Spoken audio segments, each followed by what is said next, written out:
ইউরোপের আকাশে ড্রোনের উড়ান বৃদ্ধি পাওয়ার মধ্যে রাশিয়ার পররাষ্ট্রমন্ত্রী সার্গেই লাভরভ সতর্কবার্তা দিয়েছেন, যে কোনো আগ্রাসনের মোকাবেলায় রাশিয়া কঠোর ও চূড়ান্ত প্রতিক্রিয়া দিবে। ন্যাটোর বিভিন্ন দেশ ইতোমধ্যেই উদ্বিগ্ন। পোল্যান্ডে ন্যাটো শক্তিশালী জেটস ড্রোন ধ্বংস করেছে। এস্তোনিয়ার আকাশসীমায় রাশিয়ার যুদ্ধবিমান প্রবেশ করেছে বলে অভিযোগ উঠেছে। যদিও লাভরভ জানিয়েছেন রাশিয়ার কোনো বিমান এস্তোনিয়ার আকাশে প্রবেশ করেনি। পোল্যান্ডের ড্রোন প্রবেশ কেবল ইউক্রেনীয় সিগন্যাল জ্যামিং এর কারণে পথভ্রষ্ট হয়েছে। এ বিষয়ে বেলারুশ তাদের সহমত প্রকাশ করেছে। লাভরভ আরও বলেছেন, ইউরোপ বা ন্যাটোর কোনো দেশের উপর হামলা চালানোর ইচ্ছে নেই মস্কোর, তবে রাশিয়ার বিরুদ্ধে যে কোনো আগ্রাসনের কঠোর জবাব দেওয়া হবে।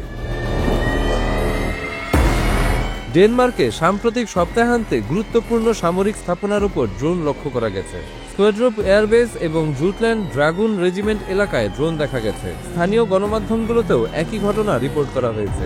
নরওয়ে, জার্মানি ও লিথুয়ানিয়াতেও ড্রোন কর্মকাণ্ডের রিপোর্ট পাওয়া গেছে, যা ন্যাটোর প্রতিরক্ষা ব্যবস্থার পরীক্ষা হিসেবে দেখা হচ্ছে।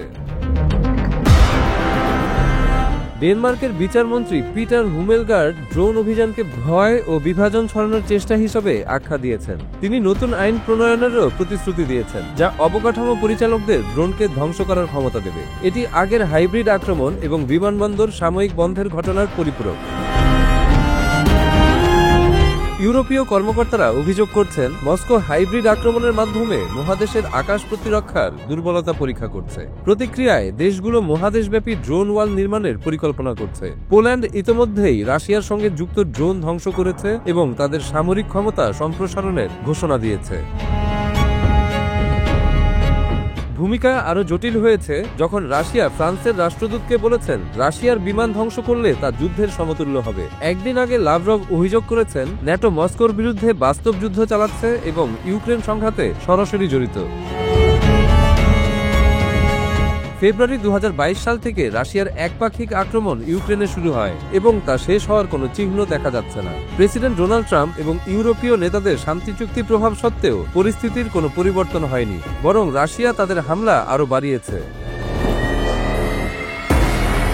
রাশিয়ার সতর্কবার্তার পর ইউরোপের আকাশসীমা পরীক্ষা এবং ড্রোন অনুপ্রবেশের সক্ষমতা সব মিলিয়ে ন্যাটো রাশিয়া উত্তেজনা নতুন মাত্রা পেয়েছে। আন্তর্জাতিক বিশেষজ্ঞরা বলছেন, এই পরিস্থিতি তৃতীয় বিশ্বযুদ্ধের ঝুঁকি বাড়াচ্ছে। বিশ্বের নজর এখন ন্যাটো রাশিয়া দ্বন্দ্বের দিকে। ড্রোন হামলা, সিগন্যাল জ্যামিং এবং প্রতিক্রিয়া সবই যুদ্ধের নতুন মাইলফলক হিসেবে বিবেচিত হচ্ছে।